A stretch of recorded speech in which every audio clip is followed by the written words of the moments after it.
في بداية الانتفاضة ذهبنا أنا والملازم سعدون الشمري إلى بيت السيد الخوئي قدس الله نفسه رحمه الله، ووجدنا استقبلنا والده الشهيد سيد محمد تقي الخوئي، فسلمنا عليه وحييناه وطلبنا منه أن يأذن لنا من سماحة السيد ولرؤيته، لأنه الملازم سعدون الشمري كان يعني بالانتفاضة وجاهد جيش جماعة صدام، جاهدهم، وطلبنا أن نذهب إلى السيد، وقال لنا السيد الخوئي والدي يعني صحته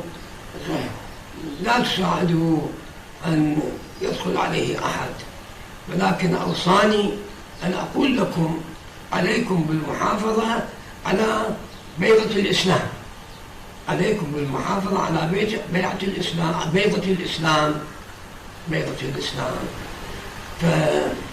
فرجعنا أنا والملازم سعدون إلى محلنا، إلى بيتنا.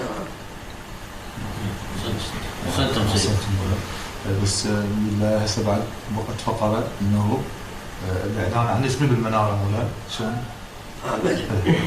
صور. أخبرنا الشيخ حمزة الخويلدي أن يذيع قد جاءنا من الجيش الصدامي الملازم سعدون الشمري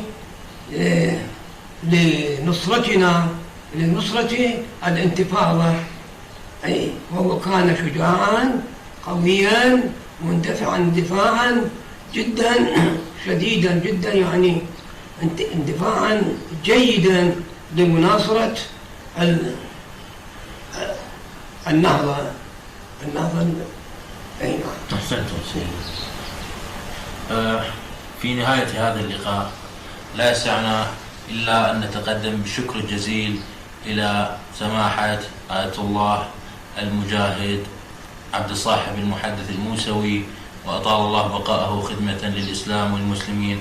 ممنونين جدا على رحابة صدرك سيدنا، وأطال الله بقاءك. أشكركم، أدام الله عزكم ووفقكم الله لخير الدارين.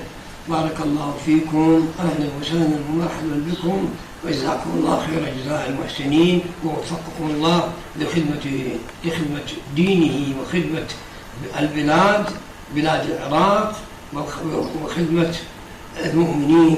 الله يوفقكم لكل خير. مرحبا بكم، أهلا وسهلا ومرحبا.